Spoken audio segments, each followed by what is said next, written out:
Well, could you And imagine going through the effort of putting all that shit on and then just being very passive or like trying to be a wallflower? It's like, come on, dude. You can't, you gotta just you gotta set yourself up like that. Yeah, exactly. Like,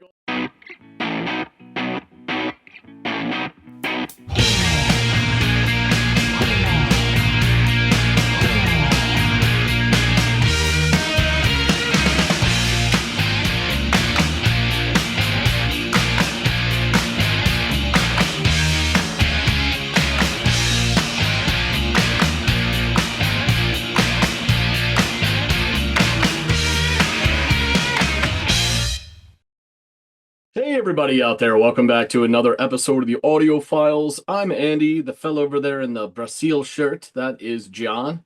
And we are here to do what we always do, which is listen to music. And in this case, it's going to be a song offered up to me by John that I will go off and listen to. And then we will come back and discuss. John, what's in the chamber? so we're going back to a band we've done a couple of times before. And that is Adam and the Ants. Oh, okay. Excellent. Yeah. Your childhood muse, this Yeah, group, right? Yeah. Okay. yeah, Cool. definitely. So we have that familiar album there, and this is another one off that album, and the track is called Killer in the Home. And the call is coming from inside the house. Okay. All right. We're Yes, starting to get the spooky baby. feeling, so that name checks out. Yeah, cool. I'm always up for it's for me it's a little he's a quirky character, just the visage of it, but the music has always been, and forgive me here, I don't mean this as a pejorative, but a step above the assumptions made based just off his looks. You know what I mean? If that makes sense. So I was actually quite happy and pleased with the music that came from such a interesting looking character. And I'm looking forward to listening to some more of them. So let me go off and do that, and I'll come back and let you know what I think. I live the life that I've been left.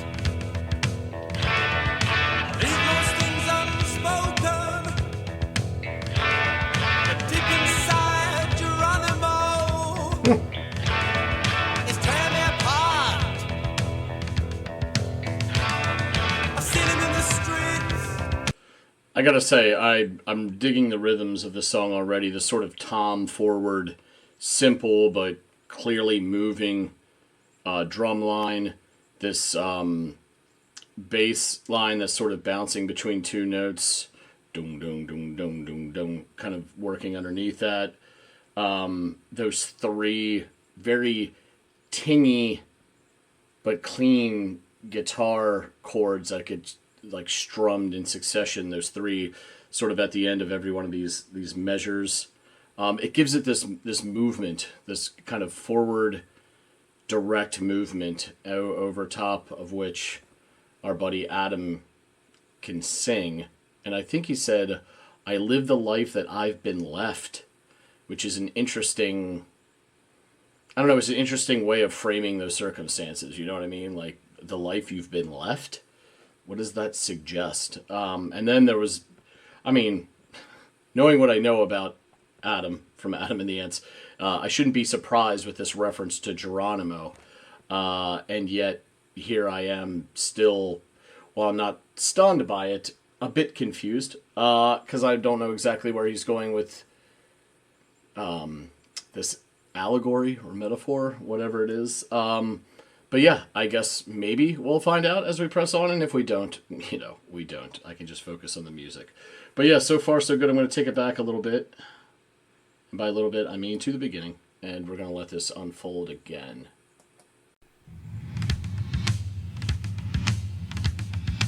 Yeah, those I live drums. the life that I've been left. Doom, doom, doom, I doom, leave most things unspoken. But deep inside, Geronimo is tearing me apart. I've seen him in the streets, doom, doom, doom, doom, and I've seen him in the picture. picture. Going on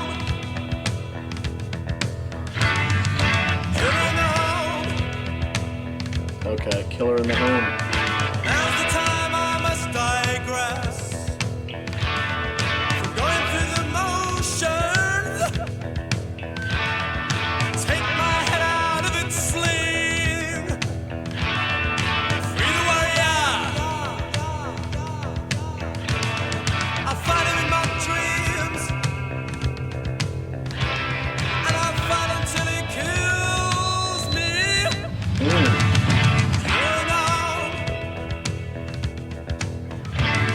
This is such a the rhythm is great because it creates this, for me, what I have in my head or how I envision this when I hear the sound is that like I'm either astride a horse or I'm jumping on boxcars on a train, just freeloading across the frontier.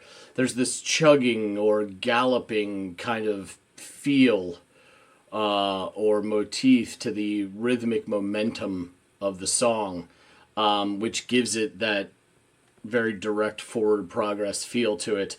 That I think it is kind of perfect for this kind of this aesthetic that they're going for. I mean, whenever there's like allusions to, I'm American, man. Whenever there's allusions to Native Americans, you instantly think of like the open lands of the American frontier.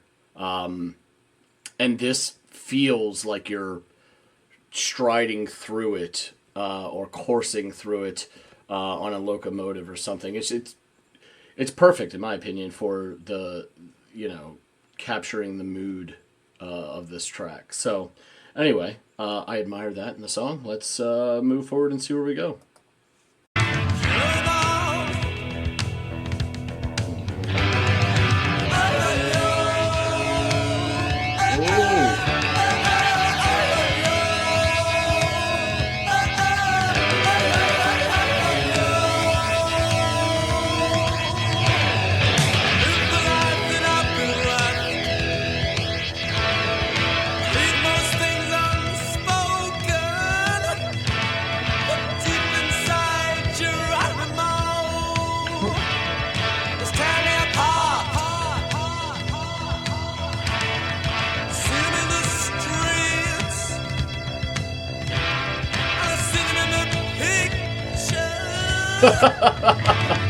That's the second time he's, and this time even more dramatic, but it sounds like he's like mid-climax when he's saying "picture." Forgive me, probably just blew out your speakers with my rendition of that, but that made me chuckle. All right.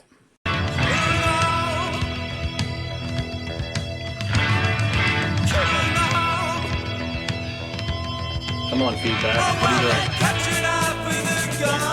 Holy shit, a snare.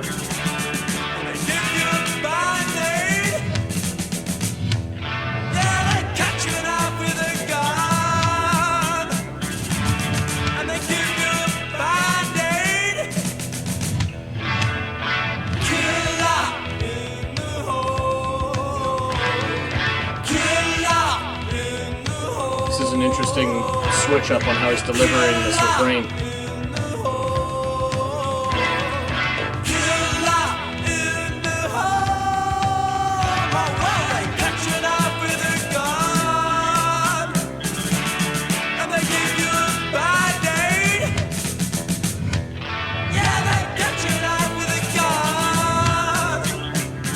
Ooh, the guitar flange.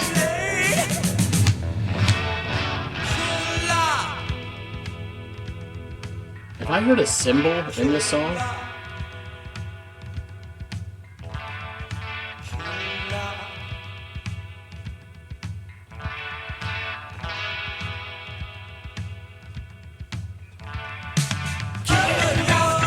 Ooh.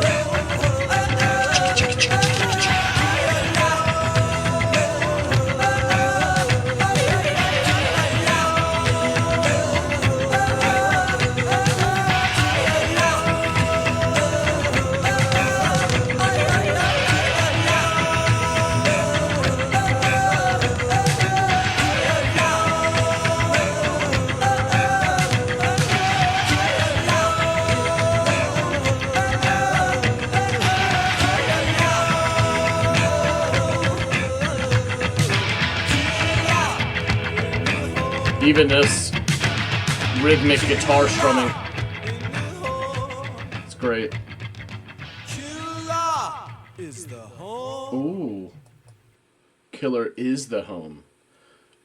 Yeah, I wonder if the killer in the home is a reference to, I don't know, Geronimo. There's all this, Native American imagery and just his visage alone, although he does couple it with colonial soldier regalia, which is an interesting fucking dynamic when you think about it. I'm wondering if the killer in the home are the colonizing white Europeans who came and established the country we know today and did some pretty awful shit in order to make that happen. Good things too, but I mean, you can't ignore, the bad with the good. You have to, understand that and be aware of your history. And I think that this maybe is about the, I don't know about the Trail of Tears, but certainly about, the poor way that the white European colonizers settled the natives here. So maybe that's the killer in the home. And then as time changed, that killer's mentality became the part of the culture of the country, or the home in this case, and therefore by the end of it, the killer is the home. My guess anyway. Really love that of the guitar. It just added all this texture and more like rhythmic, accoutrements to the already very rhythmic bass and drum work that's happening. I think I mentioned this earlier while it was going on. I don't know if, it was heard over the music, but I don't know if I heard a single cymbal in that whole song. Like I heard like tom galore. It sounded mostly like floor tom. And then we went much more into that sort of infantry snare work that was happening as well. And I don't know if there was any middle ground or accent sounds, splashes or crashes. I don't think I heard any. I don't even know if I heard hi-hats. But I'm not saying that that's required. It's just an interesting little, piece of information about the song, like this observation of mine.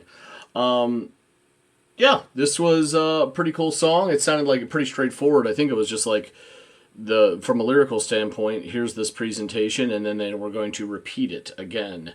While they did more things musically to keep it fresh and different, and to build in the song, so you felt like you were headed somewhere and not just on this same retreaded path. So yeah, I enjoyed this track. I'm interested about the subject matter. I'm wondering if John can kind of put a bow on that, make sense of it, or set me straight if I've missed the mark here in my interpretation on this one go. But yeah, I thought it was a pretty good track. Let's see what the man across the pond has to say when we get back to him. E.H. Gombrich, he's back. So you've had to listen to Killer in the Home by Adam and Dance. What do you reckon? I reckon it was a pretty enjoyable experience. I don't know if it was my favorite one that I've heard from him and his fellow ants, but it was an enjoyable track nonetheless. The word of the day, or the word of the track for this one, is rhythmic. So yeah, things get started with this nice rolling rhythmic beat on the floor toms. And shortly thereafter, these really like this tingy sounding guitar chords, like they come strumming on into the auditory frame. And they're coming in threes. At the end of every measure, there are these three strummed chords in succession. And there's also some nice rumbling bass stirring beneath the musical surface here as well. Adam begins delivering the opening lines, "I live the life that I've been left," which is an interesting way of framing your current circumstance, if I'm being honest. Like, that begs questions and, stirs curiosity. It's an evocative little sentence. So there's obviously a bit of intrigue to this very nondescript line. Unfortunately for me, things only get more confusing, because rather than being provided contextual evidence, that might illustrate the whys and the hows of that opening line, he starts going on about Geronimo tearing him apart, and having seen him in the streets.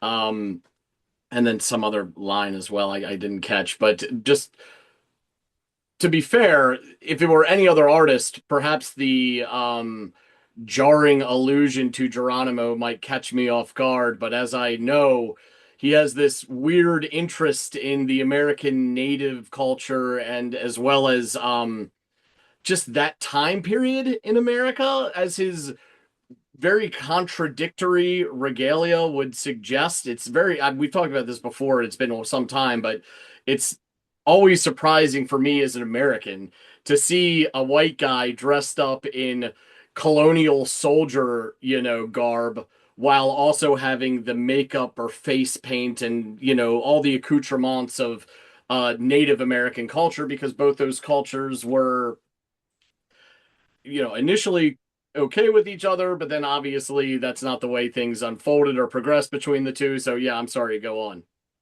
Yeah, just interestingly, I don't think I touched on this before, but so when they were first in the Ants and then Adam and the Ants, they were seen as the last vestiges of true punk in London, and they had a huge cult following. And at that time, and right up till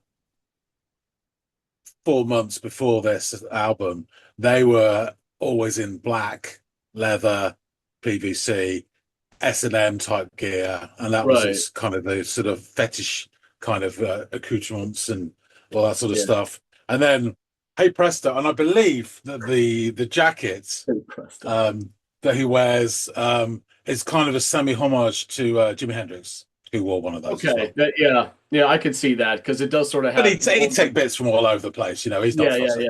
yeah, yeah. Yeah. It's almost, for me, it's like you see the Native American stuff and then you see that jacket, and for me, I instantly go to Yeah.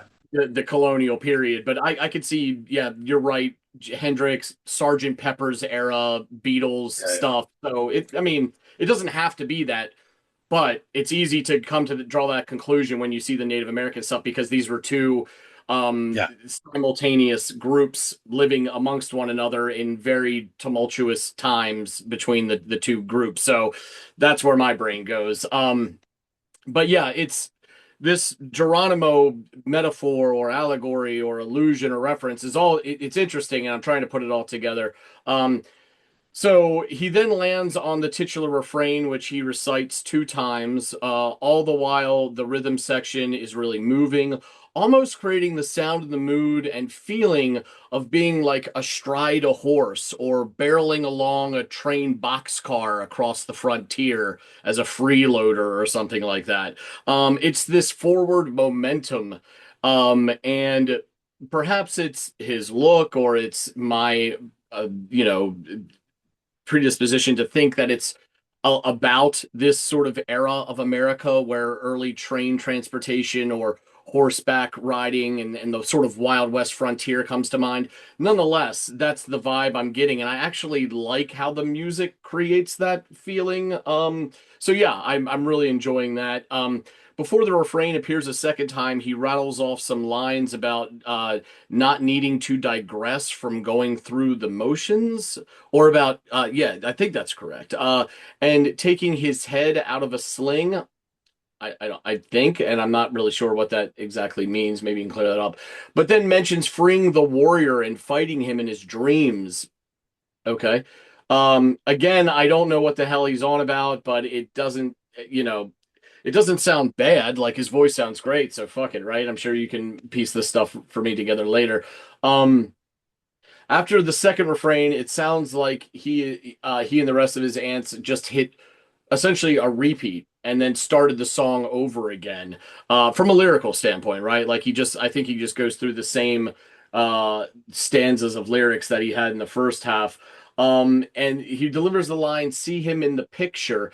Now, this is the second time he's done it, and the second time, the first time I was willing to let it slide and just smile a little bit, but I audibly laughed out loud on the second one because it sounds like he's saying "see him in the picture" and it's bringing him to climax. Because there's so much like inflection in his voice and stuff, and it's quite humorous, and kind of effective because it stands out to me. So yeah, I thought that was really interesting. And the guitar kind of um, shows the song's hand for a second with some slight feedback, foreshadowing things are about to change. And so they do as the drums pull off the toms and start focusing on the snare. And what appears to be a second guitar enters the frame with some picked through notation before being joined by its three chord strumming comrade.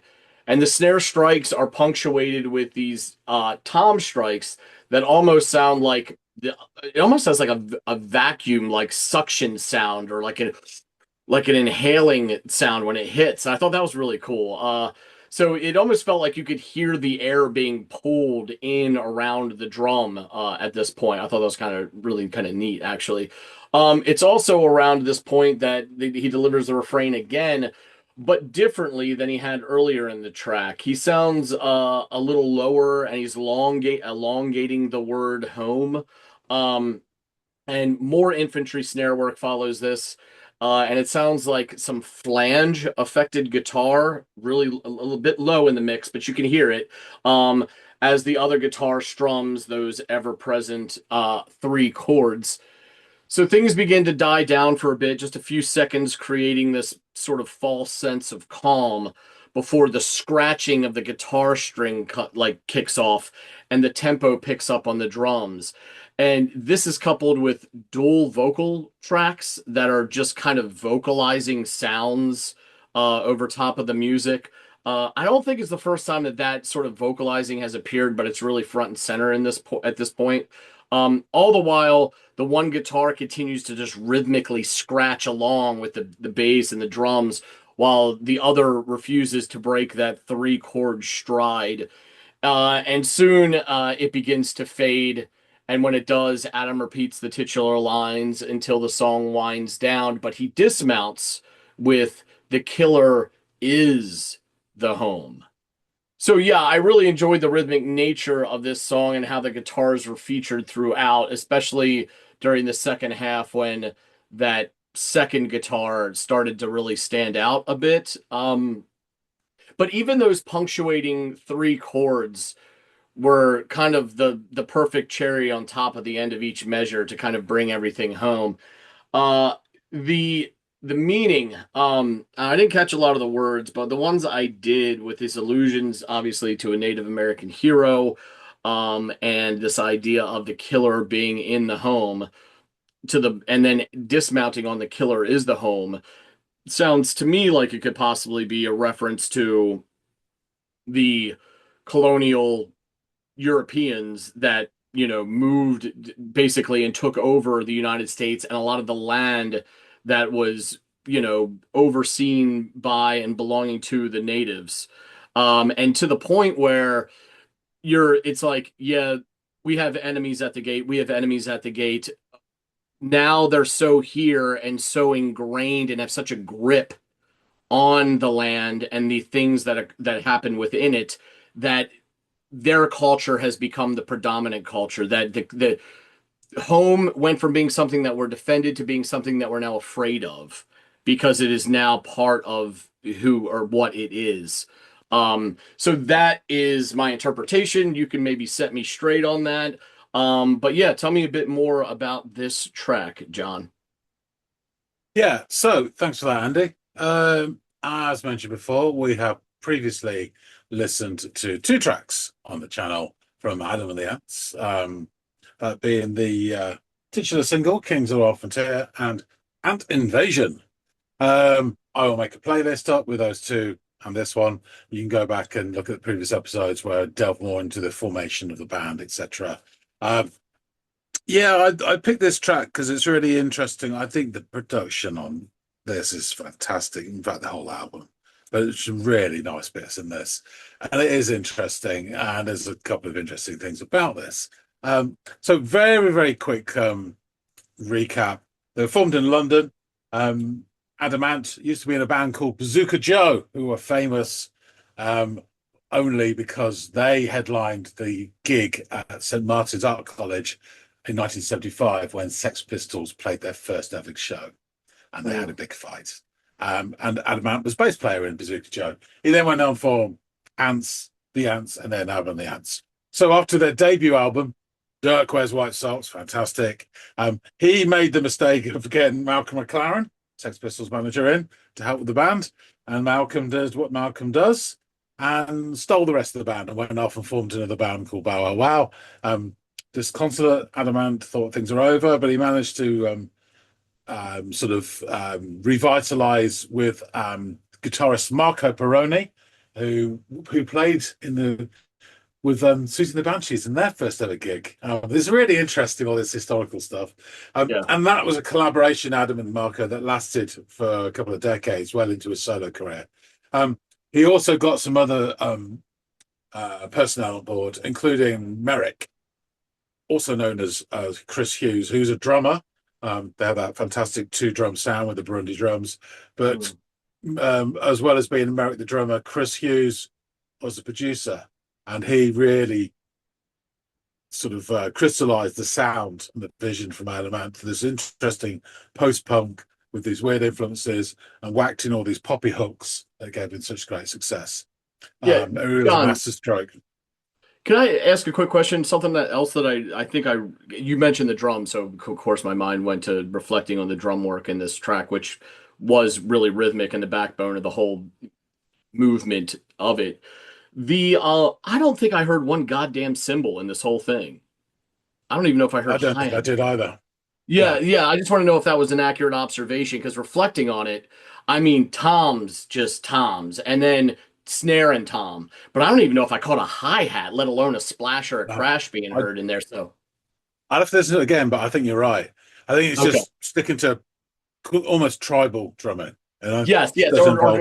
Interestingly enough, tribal to this early militant kind of, so it's almost the taste of the two cultures, or the home becoming the villain. You know what I mean? Here's the demarcation of our culture shift. Yes, and throughout the album, actually, there's various sort of stages of the drumming, which is sometimes really sort of Burundian, sounds amazing. And other times it does sound this old sort of almost American Civil War Dixie sort of drumming. Personnel. At this point, Adam Ant, vocals, acoustic guitar, piano, harmonica. This is for the whole album, obviously. Marco Perrone, electric guitar. Kevin Mooney, bass. Merrick, drums and production, and Terry Lee Mile, drums as well. So this song is track number 6 off the album. It's the closing track on the first side of Kings of the Frontier. So the album was released in November 1980. It was the number 1 selling album in the UK for the whole of 1981. It obviously hit the number 1 spot and it went platinum.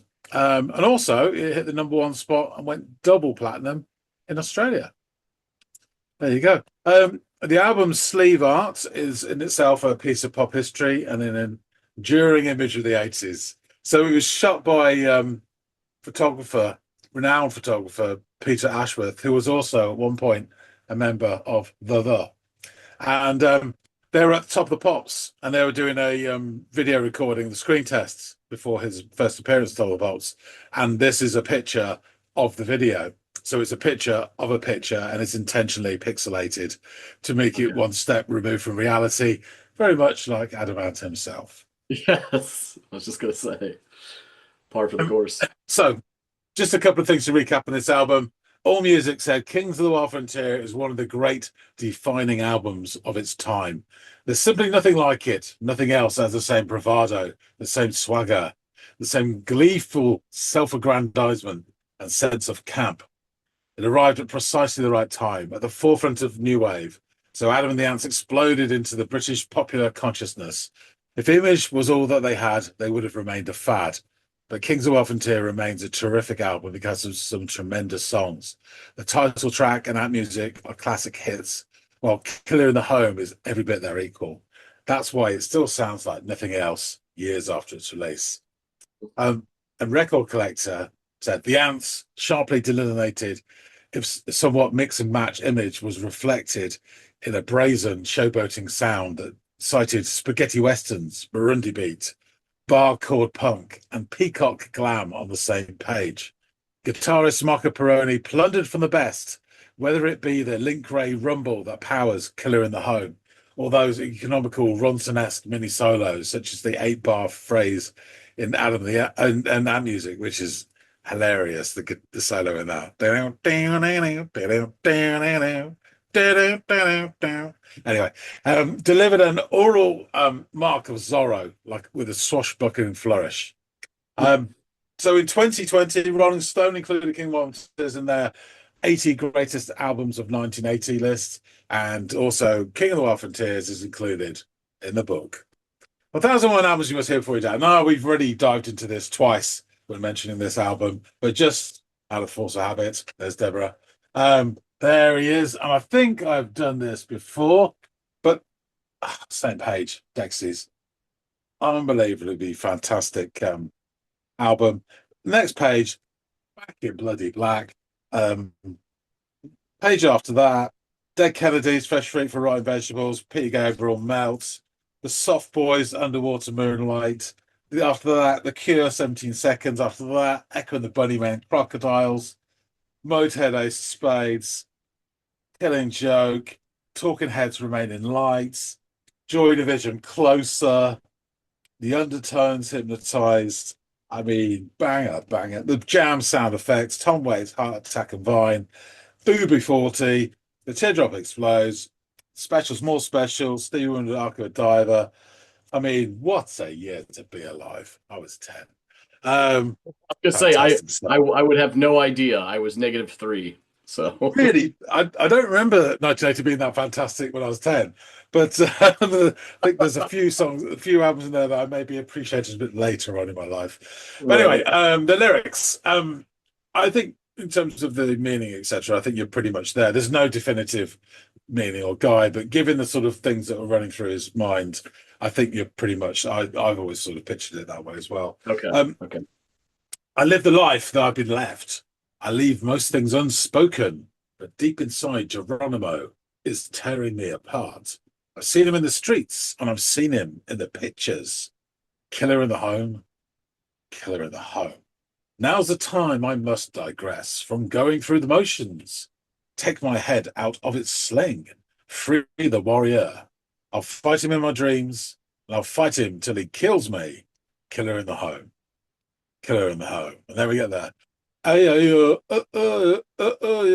and again, and there's that lovely breakdown. That guitar comes in, and that sustained note just carries on going through the next verse. I live the life that I've been left. I leave most things unspoken, but deep inside, Geronimo is tearing me apart. See him in the streets, and I see him in the pictures. Killer in the Home, Killer in the Home. And then it's sort of that militaristic drumming kicks in. Oh, well, they cut you in half with a gun, and they give you a band-aid. Yeah, they cut you in half with a gun and they give you a band-aid. Killer in the Home. Bang, bang, Killer in the Home. Killer in the Home. Bang, and it picks up again. Oh, well, they cut you in half with a gun and they give you a band-aid. They cut you in half with a gun and they give you a band-aid. Killer. Killer. Killer. Killer in the Home. Oh, yeah, etc. Killer in the Home, Killer in the Home, Killer in the Home. Killer is the home. Mm-hmm. So the 3-note main riff, which you identified, is basically lifted from a track called Rumble by Link Ray. And you will have heard this song before, 1000%. Because it's a 1958 instrumental, a single, and it was one of the first to use distortion and tremolo as well.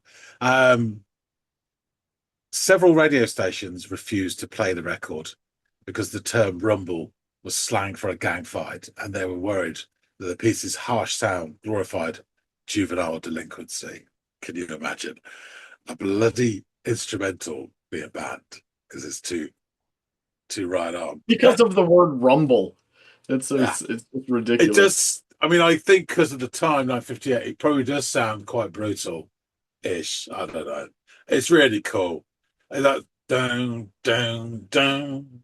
So Bob Dylan once referred to Rumble as the best instrumental ever, and it has been used in countless movies, documentaries, TV shows, and elsewhere, including The Warriors in the deleted opening scene, It has been used in Pulp Fiction, and once you see it, you'll remember it.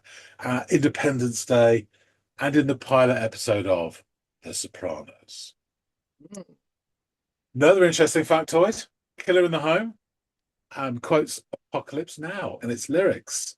And there's a voiceover from Willard, Martin Sheen, and he says, "It's a way we had over here for living with ourselves. We cut them in half with a machine gun and give them a band-aid. It was a lie. And the more I saw them, the more I hated lies." So that's interesting. He sort of shoved that in.